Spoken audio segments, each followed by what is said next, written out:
Perkenalkan, nama saya Fajar Anwar. Saya dari Prodi D3 Teknik Sipil, lebih tepatnya di Universitas Jember. Nah, pada kali ini saya akan sedikit menjelaskan tentang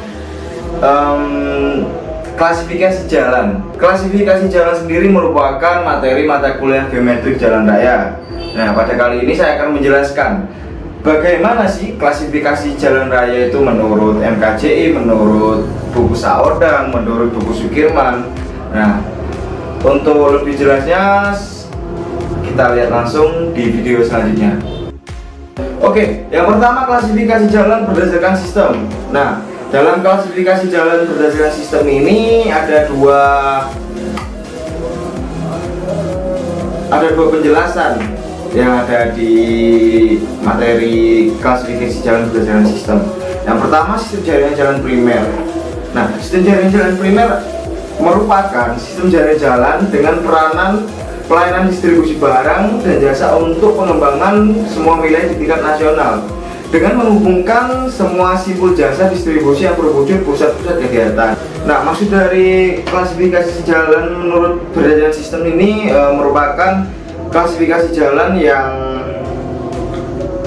dipergunakan untuk mendistribusikan barang dari kota satu ke kota yang lainnya. Nah, nanti akan saya kasih contoh gambar keterangan jalannya. Untuk yang kedua, sistem jaringan jalan sekunder. Sistem jaringan jalan sekunder merupakan sistem jaringan jalan dengan peranan pelayanan distribusi barang dan jasa untuk masyarakat di dalam kawasan perkotaan. Maksud dari sistem jaringan jalan sekunder sendiri merupakan untuk penerapannya ketika barang dan jasa sudah didistribusikan di sistem jaringan jalan primer. Nah, selanjutnya untuk distribusi barang dan jasa itu akan disalurkan melalui jalur sistem jaringan jalan sekunder di perkotaan. Itu maksudnya. Next. Oke, klasifikasi jalan berdasarkan status. Yang pertama, jalan provinsi. Jalan provinsi merupakan jenis jalan kolektor dalam sistem jaringan jalan primer yang menghubungkan ibu kota provinsi dengan ibu kota kabupaten atau kota. Jadi penghubung jalur dari ibu kota provinsi dengan ibu kota atau kabupaten kota. Itu maksudnya. Jalan kabupaten. Nah, jalan kabupaten merupakan jalan lokal dalam sistem jaringan jalan primer yang menghubungkan ibu kota kabupaten dengan ibu kota kecamatan atau antar ibu kota kecamatan. Yang ketiga, jalan kota adalah jalan umum dalam sistem jaringan jalan sekunder yang menghubungkan antar pusat pelayanan dalam kota atau bisa menghubungkan pusat pelayanan dengan persil. Untuk yang keempat, jalan desa merupakan jalan umum yang menghubungkan kawasan atau antar pemukiman di dalam desa atau seutas jalan lingkungan. Klasifikasi jalan berdasarkan kelas. Nah, ini sudah diatur dalam Undang-Undang Republik Indonesia Nomor 22 Tahun 2009 untuk keperluan pengaturan penggunaan dan pemenuhan kebutuhan angkutan. Jalan dibagi dalam beberapa kelas. Nah, yang pertama, jalan kelas 1, yaitu jalan arteri dan kolektor yang dapat dilalui kendaraan bermotor termasuk muatan dengan ukuran lebar tidak melebihi 2500 mm, ukuran panjang tidak melebihi 18.000 mm, dan muatan sumbu terberat 10 ton. Untuk yang jalan kelas 2, yaitu jalan arteri, kolektor, lokal, dan lingkungan yang dapat dilalui kendaraan bermotor termasuk muatan dengan ukuran lebar tidak melebihi 2500, ukuran panjang tidak melebihi 12.000 mm, ukuran paling tinggi 4.200 mm, dan muatan sumbu terberat yang diizinkan adalah 8 ton.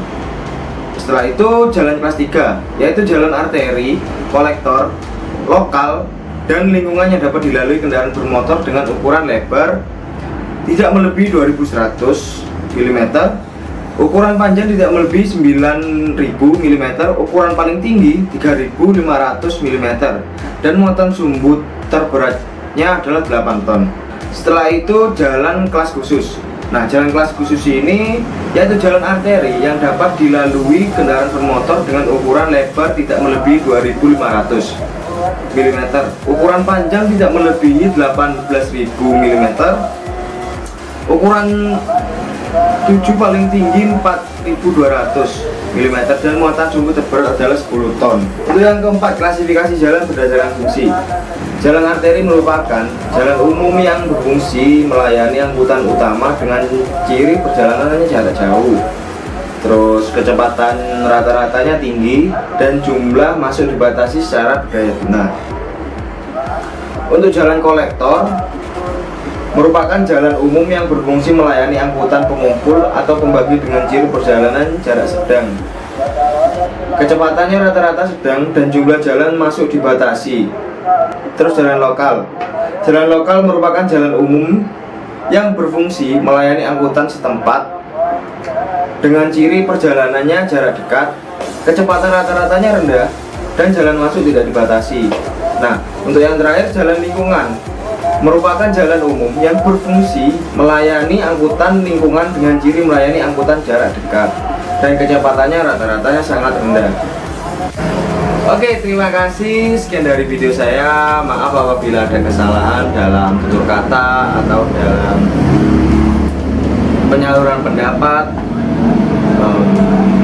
Terima kasih. Wassalamualaikum warahmatullahi wabarakatuh.